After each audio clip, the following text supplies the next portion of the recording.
Salam sejahtera disampaikan kepada segenap saudara-saudara dimanapun Anda berada.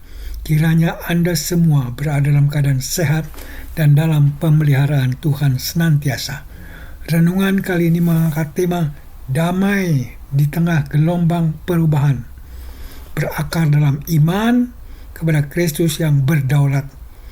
Bacaan terambil dari Markus pasal 4 ayat 35 sampai dengan 41. Saudara-saudara yang kasih dalam Kristus, dalam kesempatan ini kita akan merenungkan sebuah narasi yang begitu hidup, begitu relevan dari Injil Markus pasal 4 ayat 35 hingga 41. Sebuah adegan di mana ketenangan danau tiba-tiba terusik oleh amukan badai dan mengancam keselamatan para murid yang sedang berlayar bersama sang guru. Ombak ganas menghantam perahu, air mulai membanjiri, dan di tengah kekacauan itu Yesus tertidur di buritan. Kepanikan melanda hati para murid, dan dalam ketakutan yang mencekam mereka membangunkan Yesus dan seruan yang penuh keputusasaan. "Guru, Engkau tidak peduli kita binasa."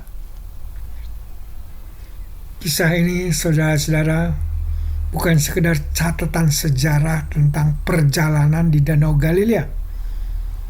Ia adalah cermin yang memantulkan realitas kehidupan kita di abad ke-21 ini. Kita hidup di dunia yang terus berubah, di mana gelombang ketidakpastian menerpa berbagai aspek kehidupan kita. Kita menyaksikan bagaimana konstelasi ekonomi global mengalami turbulensi, diwarnai oleh kebijakan-kebijakan yang menimbulkan kecemasan dan menimbulkan pertanyaan besar tentang masa depan. Keputusan-keputusan di tingkat global seperti kebijakan tarif yang diinisiasi oleh kekuatan besar dunia menciptakan riak-riak yang dirasakan hingga ke pelosok-pelosok kehidupan kita. Para pemimpin dunia bergumul mencari keseimbangan dan solusi. Sementara banyak dari kita sebagai bagian dari masyarakat luas merasakan kekhawatiran akan ketidakpastian yang membentang di hadapan. Dalam konteks global yang penuh tantangan ini, kisah di Markus 4 ayat 35 sampai 41 menawarkan perspektif yang sangat penting dan juga menjadi penghiburan yang mendalam. Ketakutan para murid saat menghadapi badai yang mengamuk adalah resonansi dari ketakutan yang mungkin kita rasakan saat ini. Kita bertanya-tanya tentang stabilitas ekonomi. Kita bertanya-tanya tentang pekerjaan kita. Kita bertanya tentang masa depan anak-anak kita. Kita merasa kecil dan tidak berdaya di hadapan kekuatan-kekuatan besar yang tampaknya di luar kendali kita. Dalam konteks ini, mari kita meneliti pada tafsiran dua teolog terkemuka. Pertama Rudolf Bultmann dan kedua Karl Barth, untuk mendapatkan pemahaman yang lebih kaya tentang kisah ini. Rudolf Bultmann dan pendekatan demitologisasinya akan mengajak kita untuk melihat badai di Danau Galilea sebagai simbol dari pergolakan dan kecemasan eksistensial yang inheren dalam kehidupan manusia. Bagi Bultmann, mujizat peredaan badai bukanlah semata-mata demonstrasi kekuatan supranatural, melainkan sebuah metafora tentang bagaimana iman dan kepercayaan dapat membawa ketenangan di tengah kekacauan batin. Pertanyaan para murid yang penuh keputusasaan mencerminkan keterasingan dan ketidakberdayaan manusia di hadapan tantangan hidup yang berat. Tindakan Yesus yang kemudian menenangkan badai dapat diinterpretasikan sebagai kuasa roh yang hadir ketika manusia merespon dengan iman. Pesan inti bagi Bultmann adalah panggilan untuk iman yang otentik, sebuah kepercayaan yang membebaskan kita dari belenggu ketakutan, membebaskan dari kecemasan, meneladani ketahanan batin yang ditunjukkan oleh Yesus dalam konteks gejolak ekonomi saat ini.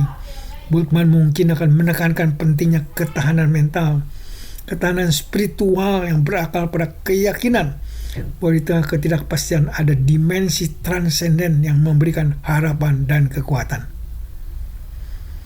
Berbeda dengan Bultmann, Karl Barth akan menegaskan realitas historis dan teologis dari mujizat peredaan badai. Bagi Barth, tindakan Yesus bukanlah sekedar simbol, melainkan manifestasi konkret dari kuasa Allah yang hadir secara unik dalam diri Kristus. Badai yang diredakan adalah bukti kedaulatan Allah atas seluruh ciptaan, termasuk kekuatan alam yang dahsyat. Ketakutan para murid dalam pandangan Barth bukanlah sekedar respon manusiawi terhadap bahaya, tetapi juga indikasi dari kurangnya pengenalan mereka akan identitas sejati Yesus. Pertanyaan mereka yang meragukan, "Engkau tidak peduli kita binasa?" menunjukkan ketidakmampuan mereka untuk memahami bahwa Allah sendiri hadir bersama mereka dalam wujud manusia. Bagi Barth, kisah ini adalah wahyu tentang siapa Yesus sebenarnya. Yesus bukan hanya sekedar seorang guru biasa, tetapi anak Allah yang memiliki kuasa ilahi. Dalam konteks tantangan ekonomi global, Barth akan menekankan bahwa di atas segala kekuatan, di atas segala kebijakan manusia, Allah yang berdaulat tetap memegang kendali.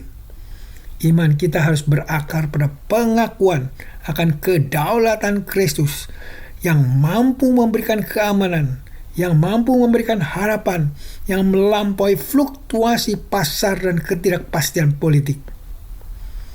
Saudara-saudara, bertolak dari kedua perspektif ini, kita dapat menarik beberapa panduan praktis untuk menjalani kehidupan iman kita di tengah gelombang perubahan, di tengah ketidakpastian yang kita hadapi saat ini.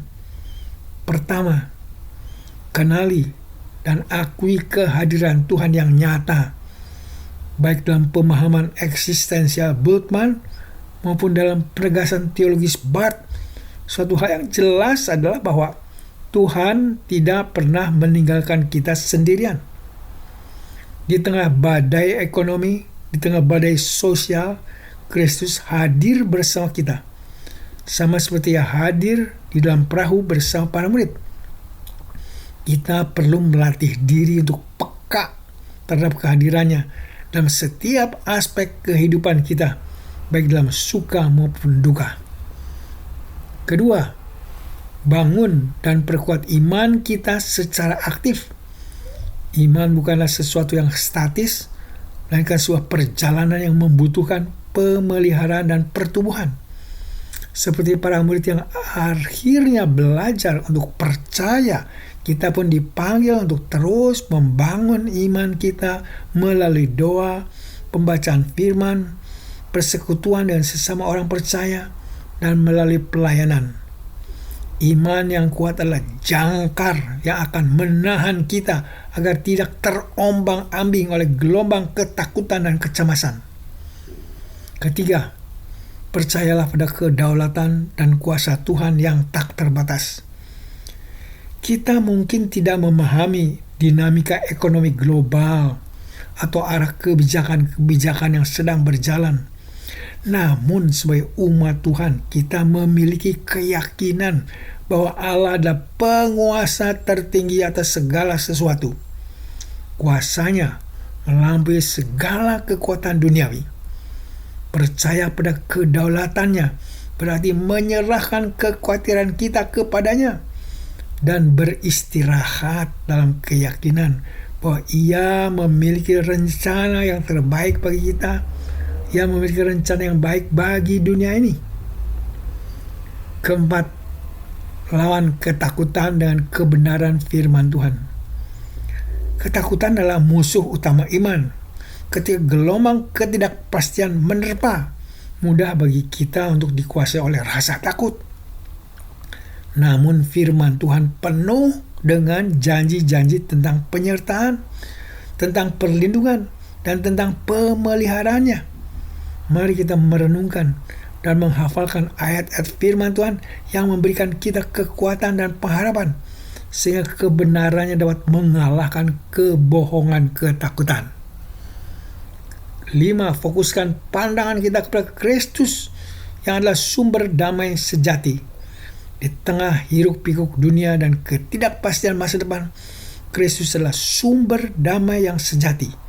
Ia adalah batu karang yang kokoh di tengah lautan yang bergelombang.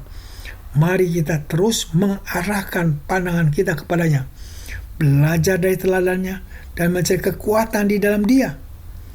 Damai sejahtera yang Ia berikan melampaui segala pemahaman manusia dan mampu menjaga hati dan pikiran kita dalam Kristus Yesus. 6. Jadilah saksi kehadiran Kristus di tengah dunia yang gelisah. Sebagai umat Tuhan, kita dipanggil untuk menjadi garam dan terang dunia. Di tengah kecemasan dan ketidakpastian yang melanda banyak orang, kita dapat menjadi saksi tentang harapan dan damai yang kita temukan dalam Kristus.